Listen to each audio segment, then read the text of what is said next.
Hi, how are you? Okay, so we are plugging through and we are continuing with our readings. The topic is the Antichrist. So this is the third video. So this is out of the revelation of Elijah. We did chapter 3, we did chapter 4, and now this is chapter 5. So I've said, oh my gosh, I've said this so many times. So this is what I'm reading out of. So if you want to get that and read along for yourself, you can. But this is the Revelation of Elijah, chapter 5. And again, the theme is the Antichrist. Okay, so just depending on what people watch where, just to review, in chapter 4, we learned about the virgin Tabitha who goes to like fight the Antichrist. And we also see the introduction of the two witnesses, which are Enoch and Elijah. So they fight the Antichrist, and then, they die and then they raise him and they fight with him. And we're also starting to see, it's a hard read, but we start to see some of the tortures that the Antichrist will do. And we learn about these tortures that he does. And then we also learn about some of the saints who can't survive through that, meaning they can't take it. So they take the gold and they escape. I'm just paraphrasing, but they go escape, they die, and the Lord receives their souls, but he doesn't grant them a seat with Christ. And it looks like rulership with reigning with Christ because they couldn't endure until the end, So I'm just giving a little bit of background to what happened before we jump into chapter 5. Okay, so this is Revelation of Elijah, chapter 5. Okay, and it says, so actually, let me go back to 4 a little bit. It says, okay, so all the power, this is sum of 4. All the powers which the prophets have done from the beginning, you have done. They're talking to the Antichrist. But you were unable to raise the dead because you have no power to give life. Therein we have known that you are the son of lawlessness. He will hear, this is the Antichrist, he will hear and he will be angry and command to kindle altars. And the righteous ones will be bound. They will be lifted up and burned. Chapter 5. And on that day, listen, and on that day, the heart of many will harden and they will flee from him saying, this is not the Christ. The Christ does not kill the righteous. He does not pursue men so that he might seek them, but he persuades them with signs and wonders. On that, so pause. So at this moment, so look, this is what I'm saying. I always wondered, how are we as so many people going to be deceived with we've been warned about the Antichrist, right? We've been warned, but it seems that so many people will be deceived, even though we've always talked about it, right? But we go back to chapter 3. We talked about the signs and wonders that he will do, the Antichrist. But apparently he does it so well, he does it so much that it's only after, we're reading here, it's only after he starts doing all these tortures and killings. So up until then, people are rocking with him, right? They're rocking. They're thinking, this is it. He's righteous. Now, he's done a lot of stuff, but people are obviously, according to the text, they're still rocking with him. But once he starts all those tortures and killings and doing all this other stuff, now the veil is being lifted from these people's eyes, right? Now they're saying, whoa, wait, this isn't the Christ. Like, he's not righteous. And I'm only pointing this out because that struck me, because we hear about the Antichrist. We know about the Antichrist, but there's going to be a lot of people who they're only going to be surprised and realize who the Antichrist is after all these tortures and killings. Does that make sense? Despite our culture always talking about it, there are still people that will be deceived up until the point of the tortures. And it's then that these particular people will say, whoa, who is this? Like, you're not righteous. Like, look at what you're doing, right? So I'm saying that because when I first read this, that's what struck me, is that it was only up until this point that the deception, the veil was removed from people's eyes. So on that note, okay, it says he does not pursue men. Okay, so verse 2, on that day, the Christ, this is the real one, he will pity those who are his own, and he will send from heaven his 64,000 messengers or angels. Each of them has 6 wings. The sound will move the heavens and earth when they give praise and glory. Verse 4. Now those on whose forehead the name of Christ is written, and on whose hand is the seal, both small and great, will be taken up on their wings and lifted up before his wrath. Pause, put a pin in that. I'm going to come back and try to do just a short video on the mark, just giving different scriptures that have to do with the mark and the seal. But that's what that says here. Let me see. Verse 5. Then Gabriel and I can never pronounce this, Uriel, will become a pillar of light leading them into the Holy Land. It will be granted to them to eat from the tree of life. They will wear white garments, and messengers or angels will watch over them. They will not thirst, nor will the son of lawlessness. So these are the people that have the seal. This is the seal of God.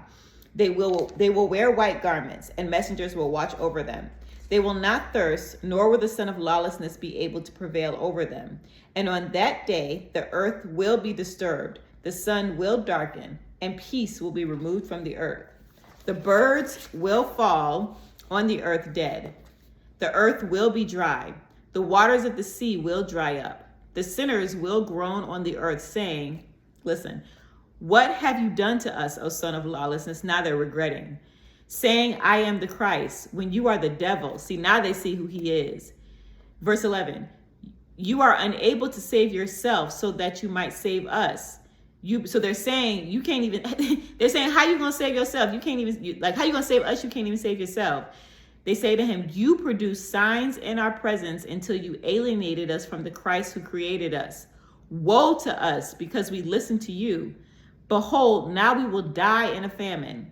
Where indeed is now the trace of a righteous one, and we will worship him?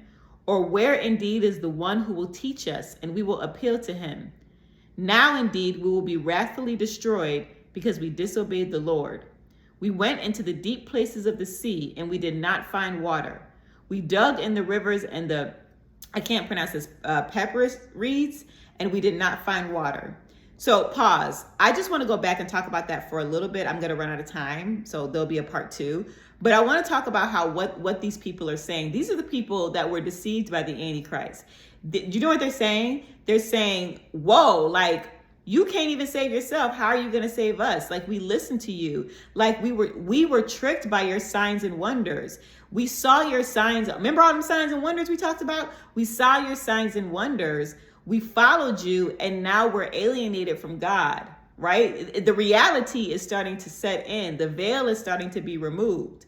But I'm sharing these videos so that hopefully for myself and anyone who watches these videos, we will know the signs and wonders again before they come, right? We will know that. Again, let us not all take this for granted. We can't.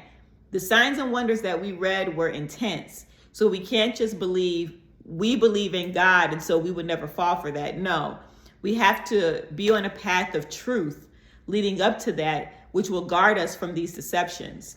Hopefully that makes sense. Okay, so because these people got deceived. You see what I'm saying? I bet you this is a lot of people. They got deceived.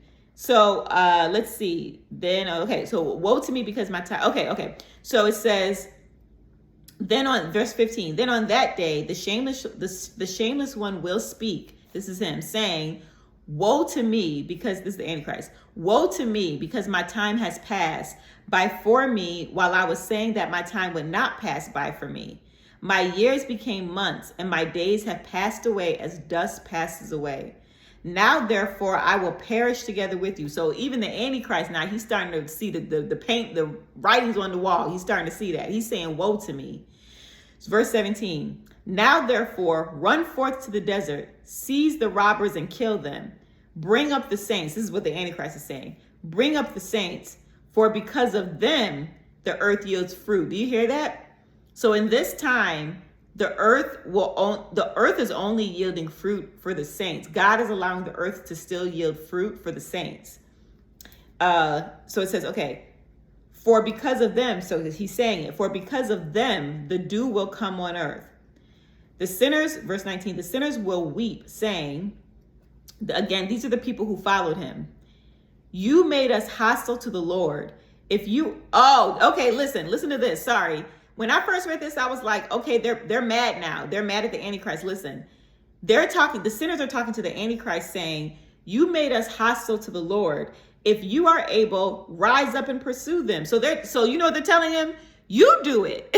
Like, they're starting to regret. Do you get it? They're starting to regret. They're the weight of what's happening. They're starting to realize. So now the sinners are telling him basically, nah, you go do it. You made us hostile to the Lord. You lied and did all this stuff. If you want the saints, you go get them. You do it. That's what they're saying to him. I hope you guys read this for yourself and you can see what I'm saying. Okay, so verse 20, it says, then he will take his fiery wings, this is the Antichrist, and fly out after the saints. So now he will go after the saints. He will fight with them again. 21, the messengers will hear and come down. The messengers are the angels. They will fight with him a battle of many swords. 22, it will come to pass on that day that the Lord will hear and command the heaven and the earth with great wrath, and they will send for fire. And the fire will prevail over the earth 72 cubits. It will consume the sinners and the devils like stubble. A true judgment will occur. On that day, the mountains and the earth will utter speech. The byways will speak with one another. Let's see my time. Saying, have you heard today the voice of a man who has not come to the judgment of the Son of the Lord? 26. The sins of each one will stand against him in the place where they were committed, whether those of day or of night. Those who belong to the righteous, it took some of this out. It took some of it out. Will see the sinners and those who persecuted them and those who handed them over to death in their torments. It took some stuff out. Verse 28, then the sinners will see the place of the righteous, and thus grace will occur. In those days, that which the righteous will ask for many times will be given to them. On that day, the Lord will judge the heaven and earth. He will judge those who transgressed in heaven. So he's judging everybody. And those who did so on earth. He will judge the shepherds of the people. So the people that are leading the people astray, he's going to judge that. He will ask about the flock of sheep, and they will be given to him without any deadly guile existing in them. After these things, so after all of this, Elijah and Enoch will come down. They will lay down the flesh of the world, and they will receive their spiritual flesh.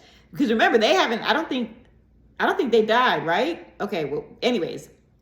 So it says that they will lay down their flesh of the world, and they will receive their spiritual flesh. They will pursue the son of lawlessness and kill him, since he is not able to speak. On that day, he will dissolve in their presence like ice, which was dissolved by fire. Hallelujah. He will perish like a serpent, which has no breath in it. 34. Then they will say to him, your time has passed by for you. Now, therefore, those who believe you will perish. So him and the people who believed him. They will be cast into the bottom of the abyss, and it will be closed for them. On that day, the Christ, the King, and all his saints will come forth from heaven. He will burn the earth. He will spend 1,000 years on it. Because the sinners prevailed over it, he will create a new heaven and a new earth. No deadly devil will exist in them.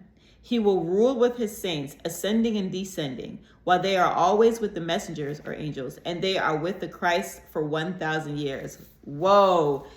I'm going to run out of time. I'm almost running out of time, but I do want to say, we'll also talk about this, but there's no rapture.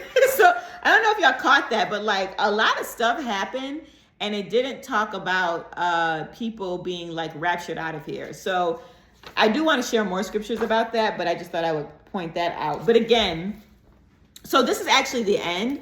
This is actually the end of the revelation of Elijah. I'm going to run out of time. But one of the main things, before we move on to the next video, I just wanted to stress again, we must believe the truth leading up to things, because we read in this, I'm going to run out of time, we read how many people were deceived. They were deceived believing in signs, wonders, and miracles. And in the end, they regretted it. They regretted it. They saw the devil for what he was, right? And they perished with him. So just for the sake of our journeys, I'm plugging the revelation of Elijah. Please read it on your own, because we want to be aware. We want to know these signs. We want a deeper understanding and a deeper account. So that's it. I'm going to wrap this up. The next one I'll do It'll either be the mark or I think I'll do the ascension of Isaiah. So next, we're still going to stay talking about the Antichrist, but the ascension of Isaiah.